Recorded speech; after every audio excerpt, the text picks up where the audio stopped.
23-year now member of the American Legion Auxiliary. She has served our great organization with a long history of accomplishments during her career with the American Legion. Ginger has held most all offices and chairmanships in her unit, district, and department.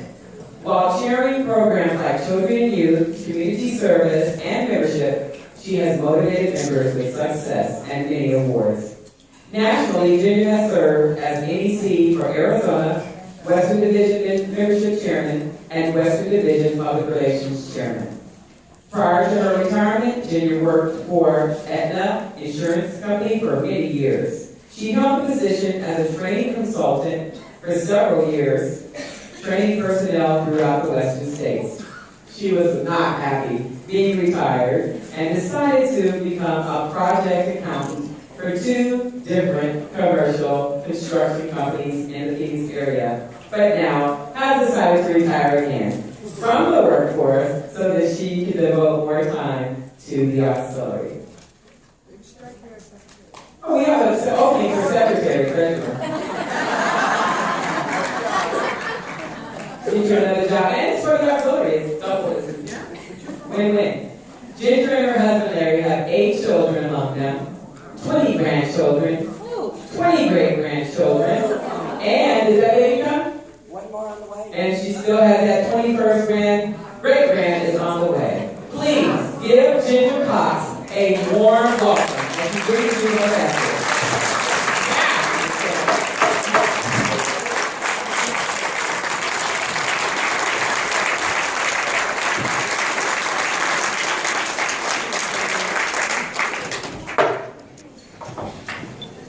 Maybe y'all can understand why I'm retired.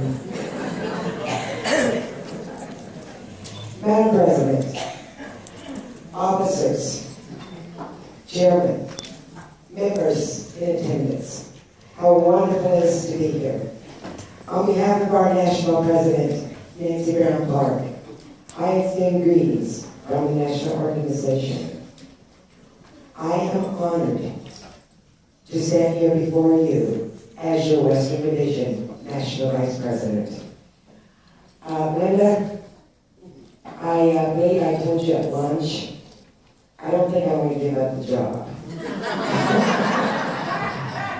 I seriously am having an absolute fabulous time running around with these states, meeting so many fabulous, hard-working auxiliary women. That's what we're all about, right? Throughout my visits, the love and the companionship that I am gathering, sometimes I really regret having to get on that plane and leave. Of course, many years working when I was transferred from Phoenix to the Bay Area, working for Aetna and traveling all over the Western states, I have looked out around and in these past few years see so many familiar faces, and it feels like I've come home again, which I really miss California. And no, I'm going to come be your secretary.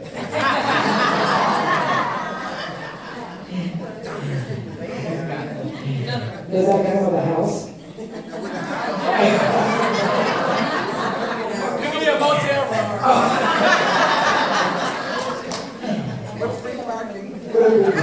All right.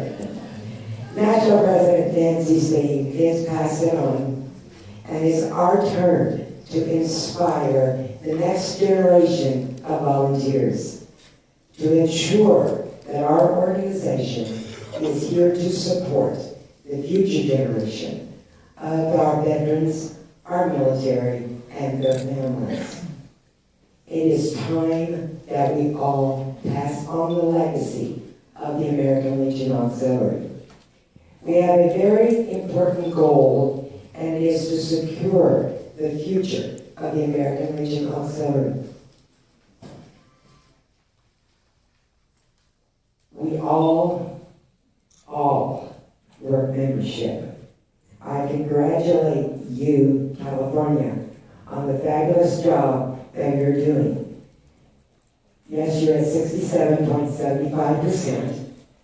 but you only have 32% more to go. It's a piece of cake. If you're going to 67, almost 68 already, and we still got 6 months to go. But we're not going to look at 6 months. We're only going to look, I'll give you 3. Okay? I'll give you 3, because after that 3 months, it can just keep growing and growing and growing, just like we need to do. We all work our membership, and by doing this, we're honoring our veterans and our military through meaningful service. The Auxiluary grow to 1 million members by 2019 in our centennial year. Membership, as we know, is everyone's responsibility. Not just today, but every day of our lives. You ask, well, how are we going to get there where we need to go?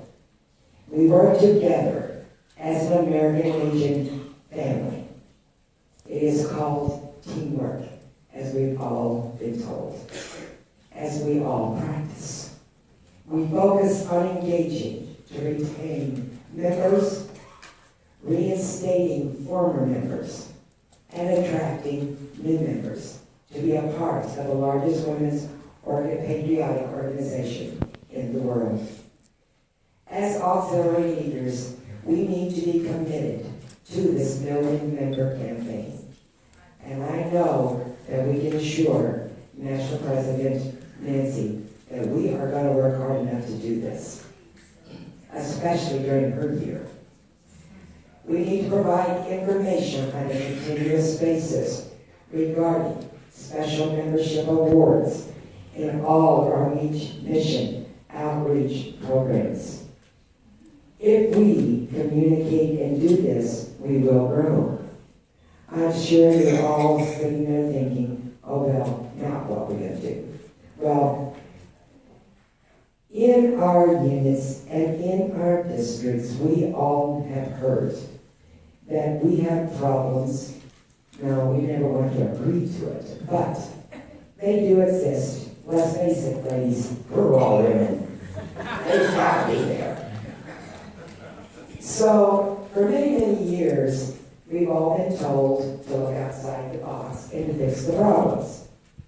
You understand the major problems are not outside the box. They're in the box. So we need to set up a committee and let them look inside that box and figure out what the problem is. Come up with some solutions. Bring it back to the general members. Now let's talk about them. Let's try to solve these problems as a team. And now let's look this a little bit further. Besides working as an auxiliary team, let's look in that box and figure out how to take care of some problems in the American Legion family. Hey, our guys will listen to us part of the time. So let's try to work out those problems and see what we can do. Many of you went to mission training. Several of you heard about this idea, and also working on a problem in your membership. Select teams. Split your units up into teams. Split your districts up into teams. Gloria? Yes. Are you back there? Oh, there you are. Pressure point out how putting these teams together really do work. Post-families. You can put a post-family team together in membership.